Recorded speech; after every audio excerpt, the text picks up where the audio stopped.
Yo, we send for church mobile afide Cashiers so mestre say one second video ya and so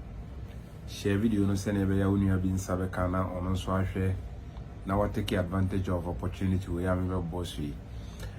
yem say emirate ya wani na Kuwait aban ebi visa say tu mu a say amaya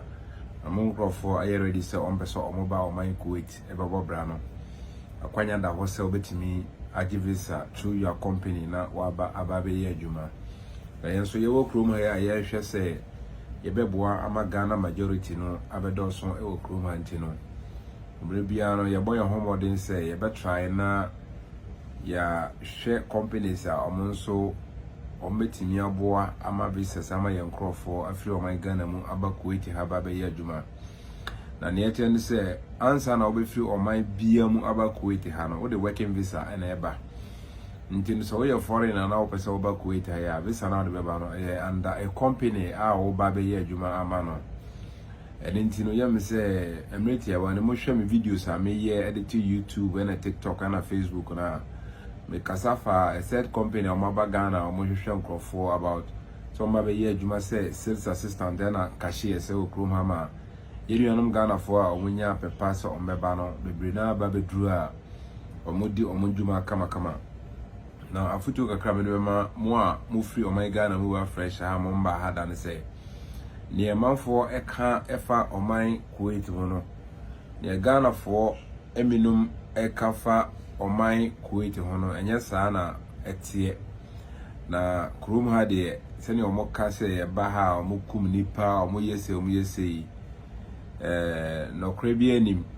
Kuwait ha de etina sumbiem ade a wo ha na adwumaden se uma wani ekọ wadwuma ho a se uma wani kọ wadwuma ho a emre bia no wo sundwie wo sora na pa wakọ wadwuma nwumra na obekọ nwumra wasa ba fi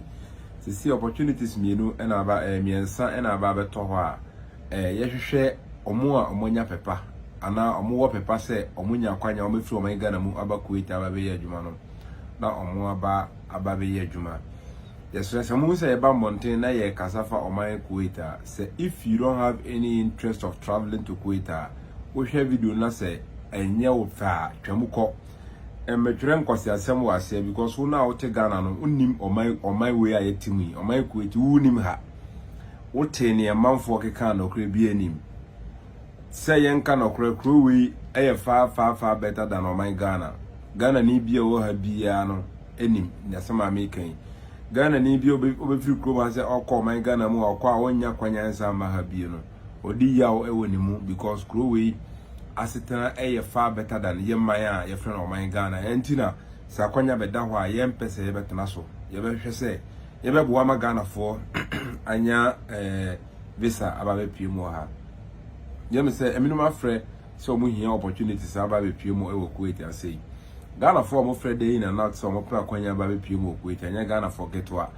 voice message minimum ye receive crack say Ghana ye den to the sense say ene kwa no come ene konipa bebre e wo man Ghana mo ene je see no akonya na be da ha no e heavy duty drivers so onim say wo man Ghana na unya pepa obeba Kuwait na wo ye heavy duty driver na ukita o heavy duty license na ehia na so betumi aka brofo na watu kwan pen obi o traveling experience na wetimi aka brofo eno ano no obehia o Ghana card COVID vaccine na passport o driver license obehia sa document we na ye be direct o mi ame direct o ma wakọ obi nchen wo magana manipa no adi huduma nyina ma obesa na onsa ka visa no ama obepie mu a ye hia heavy duty drivers from there ye hia delivery motor riders and I think see you know it's na obe apply for delivery motor riding no e was say otiminya motor license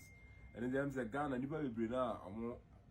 I take a step no bebre na I show omo motor license a omo nso nyankopon ya do omo atimi akọ interview a pass interview na sisi ya sha say ya process omo document and essentially here cashiers na hono na emma bebam because say we abayiwa na say wo nimdie kakra na say sebio wako school kakra na onim nwoma kakra I think so omo do beba na omo be kire wa adwuma no se ne adwuma na situ ani sutie na was over 200 month mesra say won saka video no entena so me the number beto video no so should in case say o share video ni wie na o pese o frame me na obisa me nsem ba kwa na me no bia o pick number na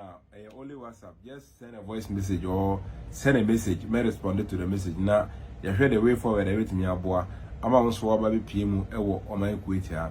edeni aba ko be Karim citizen ewo Kuwait ha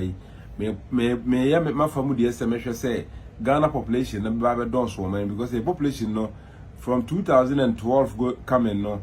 na ye don so ye pa but due to one or two things be reduce here because we be na edi hu hye omumu efiri oman no mu koya omo nu omo hu an na bebre nso asan eba biom enti no wa onim se wo unya pepa obetu kwan ba oman Kuwait bia na wonsaka video no a